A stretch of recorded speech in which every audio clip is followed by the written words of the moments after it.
We also have two dashboards that I'd like to show you. The first is the user dashboard, which is publicly accessible. Here you can see popular queries that users have asked, the most frequently referenced documents used to generate responses, and a keyword cloud visualization. This gives users real-time insights into trending topics and what the community is exploring. We also have an admin dashboard that displays all backend processes for each query.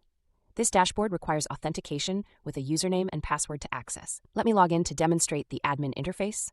This is the admin dashboard. Here you can see the system health monitor, which continuously tracks whether each backend service is functioning correctly. As you can see, the RAG system is working properly, the databases are operational, the knowledge graph is functioning, and all external services are running smoothly. This real-time monitoring ensures system reliability and helps us quickly identify any issues. Here we can also see how many active sessions are currently running on the system. You'll notice the user satisfaction rate, which is calculated based on the thumbs up and thumbs down feedback that users provide after each response. There are also several admin control buttons available. Administrators can clear the cache, clean up all active sessions, remove all user feedback data, and clear system logs.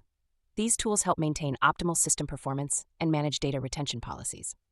Administrators can view all backend logs and error messages directly from this dashboard. They don't need to log into the server to troubleshoot or monitor system activity. Everything is accessible from this centralized interface, making system maintenance and debugging much more efficient. Let me explain more about our backend architecture. We use an S3 storage bucket as our data intake point for all content that needs to be added to the conversational bot's knowledge base. This includes news articles, research papers, datasets, and policy reports, essentially all unstructured data sources. We've connected the S3 storage with a notification service using webhooks and a queue system that follows a first-in, first-out strategy.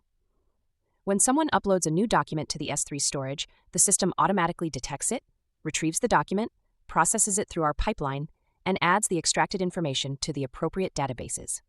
This ensures continuous automated knowledge base updates without manual intervention. We've also provided administrators the ability to manually trigger processing for specific buckets.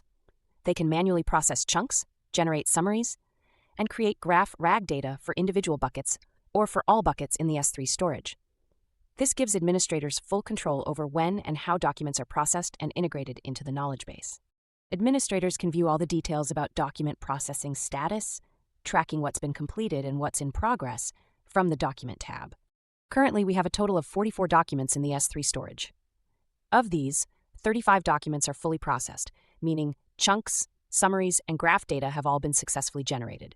However, 9 documents are partially processed, which means one or more components, such as graph data, may be missing for those documents. Administrators can see all these details at a glance and take action to complete any partial processing. Let me show you the detailed pipeline status for individual documents. Here you can see one document from the research papers bucket. This document has already been fully processed. Chunks have been generated, summaries have been created, and graph data has been extracted. All processing stages are complete, as indicated by the status checkmarks. This is the agri-food value PDF from the research papers bucket. All chunks, summaries, and graph data have been generated successfully. There are additional action buttons available. When an administrator clicks Process Again or Process Document, the system automatically initiates the pipeline to process or reprocess that specific document. After that, we can see detailed statistics. This document generated 456 chunks, summary extraction was completed, 63 entities were extracted, and 33 relationships were identified. Administrators can also view the complete processing timeline to track when each stage was completed. In the top right corner, you can see the Traces button.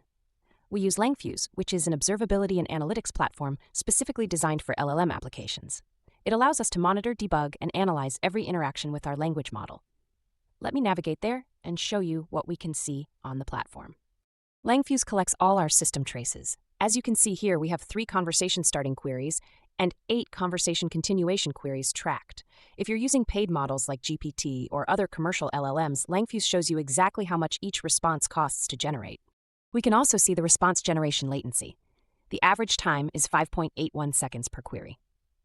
The platform displays detailed traces and token usage statistics for each service component. Administrators can create custom dashboards to monitor the specific metrics they care about most. Additionally, we can see comprehensive session information, including how long each session lasted and how many messages were exchanged in each conversation. This level of observability helps us continuously optimize system performance and understand user behavior patterns.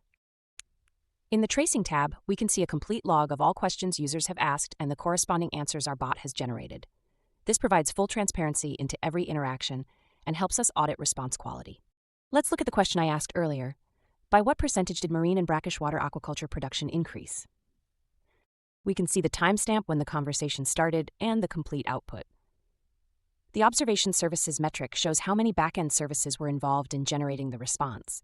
In this case, the system took 17 seconds to produce the full answer. When you click on this trace, you can see the entire back-end response generation timeline.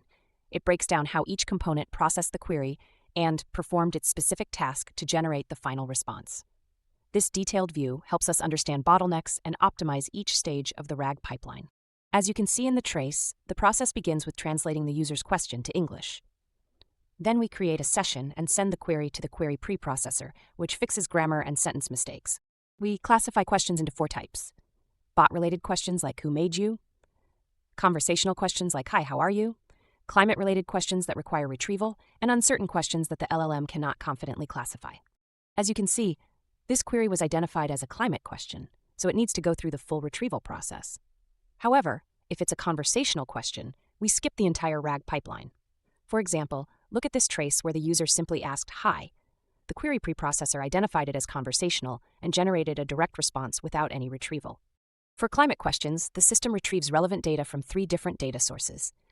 In this particular query, we retrieved 20 chunks, 12 summaries, and 0 graph data points. We then sent all 32 data points through the re-ranker model, which filtered and returned only the 12 most relevant pieces of information. Finally, we sent these refined data points to the LLM to generate the final response. Like this, we can trace every single user query and see exactly how it was handled by each backend service throughout the entire processing pipeline. This complete observability is crucial for debugging, optimization, and ensuring response quality.